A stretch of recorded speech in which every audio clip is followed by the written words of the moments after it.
विकी की बात सुनने के बाद वसुंधरा ने बड़े ध्यान से उसकी ओर देखकर मुस्कुराते हुए जवाब दिया, धमाका बारूद से होता है और बारूद इसी कमरे में रखा हुआ है।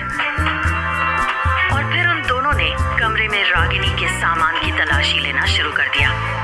दूसरी तरफ रागिनी और आरव एक साथ पार्टी में आए हुए सब लोगों से मिल रहे थे। इस पार्टी में शहर के सभी बड़े लोग शामिल थे।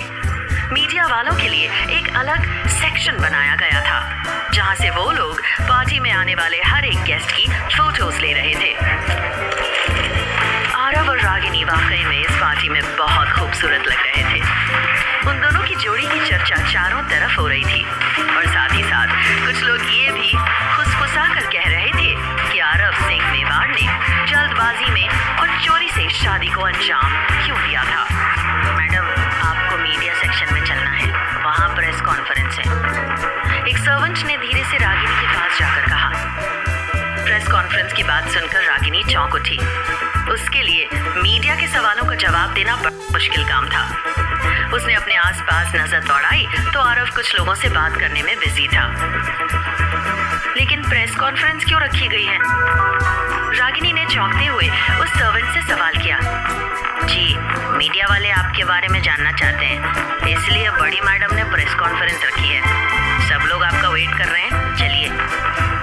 उस सर्वेंट ने रागिनी की ओर देखते हुए जवाब दिया। जैसे ही रागिनी को ये पता चला कि प्रेस कॉन्फ्रेंस वसुंधरा ने रखी है, वैसे ही उसके चेहरे का रंग उड़ गया।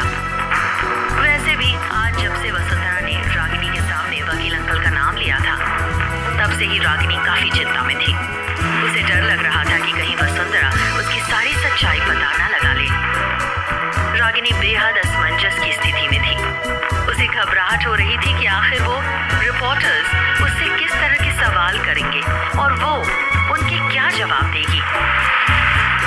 उधर वसुंधरा और विकी एक साथ मिलकर रागिनी के रूम में उसका सारा सामान खंगालने में लगे थे। जब से श्वेता ने उसे किसी मैरिज पेपर के बारे में बताया था, तब से ही वसुंधरा का दिमाग सिर्फ उन पेपर्स को ढूंढने में लगा हुआ था। विकी के यहाँ पहुंचते ही वसुंधरा ने उसे भी अपने साथ काम पर लगा दिया था। मुझे एक बात समझ में नहीं आ रही छोटी माँ, विकी ने कंफ्यूज होते हुए वसुंधरा से कहा और फिर अगले ही पल अपने नुकीली मूंछों को घुमाते हुए बोला, आपने पार्टी तो उधर रखी है, तो आप यहाँ क्या कर रही हैं? उसका ये सवाल सुनकर वसुंधरा, जो कि अभी तक रागिनी की अलमारी में अपना सिर घुमाकर खड़ी थी, उसने तुरंत अपना चेहरा बाहर निकालकर विकी से कहा, तुम्हारी अकल मोटी की मोटी ही रहेगी। फिर वसुंधरा ने अपने चेहरे पर शातिर से मुस्कान लाते हुए विकी को सब कुछ समझाना शुरू कर दिया। देखो, वैसे तो मैंने आज रागिनी की सच्चाई सबके सामने लाने के लिए उसे अकेले ही मीडिया के सामने खड़ा कर दिया है, और मुझे पूरा भरोसा है कि रागिनी आज मीडिया के सामने कोई चालाकी नहीं कर पाएगी। लेकिन अगर उसकी धोखाधड़ी का हमें कोई सबूत मिल जाए तो हमारा काम और आसान हो जाएगा। हम सबूत उठाकर मीडिया के सामने रखेंगे और फिर एक झटके में रागिनी का काम तमाम। वसुंधरा का पूरा प्लान सुनकर विकी भी मुस्कुरा उठा। ओह, तो ये बात है, वाह, क्या गेम खेला है छोटी माँ। हाँ, लेकिन ये इसकी शादी वाला पेपर मिले तो न जाने कहाँ छुपा रखा है इसने, वसुंधरा ने झुंझलाते हुए कहा और फिर से रागिनी का सामान इधर उधर पलटने लगी। उसी वक्त बाहर पार्टी एरिया में न चाहते हुए भी आखिरकार रागिनी को प्रेस कॉन्फ्रेंस में जाना पड़ा। जैसे ही वो उस जगह पर जाकर बैठी, वहां पर बैठे रिपोर्टर्स ने धड़ाधड़ उसकी फोटोज क्लिक करना शुरू कर दिया। फ्लैश की चकाचौंध में एक बार के लिए रागिनी सहम सी गई। रागिनी के सामने रिपोर्टर्स ने सवालों की झड़ी लगा दी। मैडम, आरव सर और आपने अपनी शादी को इतने दिनों तक छुपाए रखा और आप दोनों की शादी की किसी को भनक तक नहीं हुई। इसके पीछे की वजह? आपकी और आरव सर की मुलाकात कैसे हुई? हमें खबर मिली है कि आप बहुत ही नॉर्मल फैमिली से हैं। उसके बाद भी आरव सर ने आपसे शादी की। इसके पीछे कोई खास वजह? मैडम, हमने ये भी सुना है कि आरव जी ने आपसे सिर्फ इसलिए शादी की ताकि वो अपनी कंपनी को डूबने से बचा सके। क्या ये सच है? डरी सहमी सी रागिनी उन रिपोर्टर से नजरें बचाने की कोशिश कर रही थी, लेकिन वो रागिनी का पीछा छोड़ने को तैयार ही नहीं थे। रागिनी इतनी ज्यादा नर्वस हो चुकी थी कि उसका शरीर कांपने लग गया था। मैडम, क्या आप वही हैं जिसके लिए आरव सर ने बार में मारपीट की थी और उनका वीडियो वायरल हुआ था? जैसे ही एक रिपोर्टर ने बीच में खड़े होकर ये सवाल किया तो वहां पर बैठे सभी लोग चकित होकर एक दूसरे की ओर देखने लगे।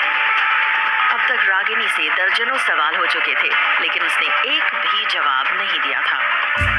मैडम, आप कुछ बोलती क्यों नहीं? एक लेडी रिपोर्टर ने अपनी जगह पर खड़े होकर रागिनी से कहा। आपको आपके सारे सवालों के जवाब मिलेंगे। अभी उस लेडी रिपोर्टर ने अपनी बात खत्म भी नहीं की थी कि वहां पर आरव की आवाज गूंज उठी।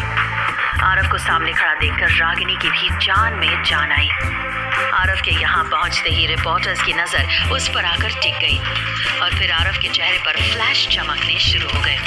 आरव के बॉडीगार्ड ने रिपोर्टर्स की भीड़ को साइड करते हुए उसके लिए रास्ता बनाया। चेहरे पर फुल कॉन्फिडेंस लिए हुए आरव आगे की तरफ बढ़ने लगा। वो सीधा जाकर रागिनी के बगल में खाली पड़ी चेयर पर बैठ गया। हाँ, तो अब आप लोग सवाल कीजिए।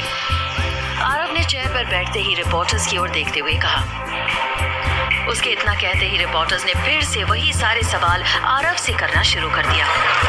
फिर से वहां पर रिपोर्टर्स का शोर गूंजना शुरू हो गया। एक मिनट, मुझे लगता है कि आप लोगों के सभी सवालों का मेरे पास एक ही सटीक जवाब है। वहां पर मौजूद सभी लोग आरव की बात बड़े ध्यान से सुनने लगे। आरव भी फुल कॉन्फिडेंस के साथ सबकी नजरों से नजरें मिलाते हुए बोला। मैंने रागिनी से शादी की है क्योंकि मैं उससे प्यार करता हूँ। बात खत्म। और मुझे ये बिल्कुल नहीं पसंद है कि मेरी पर्सनल लाइफ को न्यूज़ बनाकर पूरी दुनिया के सामने परोसा जाए। इसलिए मैंने इस शादी के बारे में किसी को अब तक पता नहीं चलने दिया था। I hope you all understand. अपनी बात खत्म करते हुए आरव अपनी जगह पर खड़ा हुआ और फिर रागिनी का हाथ पकड़कर उसे अपने साथ ले जाने लगा। रागिनी बेहद अवाक नजरों से आरव को देखे जा रही थी। आज एक बार फिर से आरव ने पूरी दुनिया के सामने उसके लिए स्टैंड लिया था। भले ही आरव ने मीडिया के आगे वो प्यार करने वाली बात झूठ बोली थी, लेकिन फिर भी रागिनी को इस बात की संतुष्टि थी कि हमेशा उसके मुश्किल समय में आरव उसके आगे ढाल बनकर खड़ा हो जाता है। सर, एक लास्ट सवाल। अभी आरव और रागिनी इस रूम से बाहर निकल ही रहे थे कि अचानक से एक रिपोर्टर ने आरव को पीछे से बुलाते हुए कहा, लेकिन आरव उसको इग्नोर करता हुआ बढ़ता चला जा रहा था। सर, आपके फादर मिस्टर अजय सिंह मेवाड़ घर में रहने के बावजूद भी इस पार्टी में शरीक क्यों नहीं हुए? अचानक उस रिपोर्टर की आवाज वहां पर गूंज उठी। ये सवाल सुनते ही आरव के कदम अपनी जगह पर ठिठक कर रह गए। सबसे ज्यादा झटका तो रागिनी को लगा था। उसे तो अब तक ये पता ही नहीं था कि आरव के पिता भी इसी घर में रहते हैं। वो बेहद आश्चर्य भरी नजरों से आरव की ओर देखने लगी। अगर ऐसा है तो फिर आज तक आरव ने रागिनी को अपने पिता से मिलवाया क्यों नहीं? क्या वसुंधरा को मिल जाएगा रागिनी और आरव की शादी का कॉन्ट्रैक्ट पेपर? और आखिर आरव रिपोर्टर्स के सवालों का क्या देगा जवाब? जानने के लिए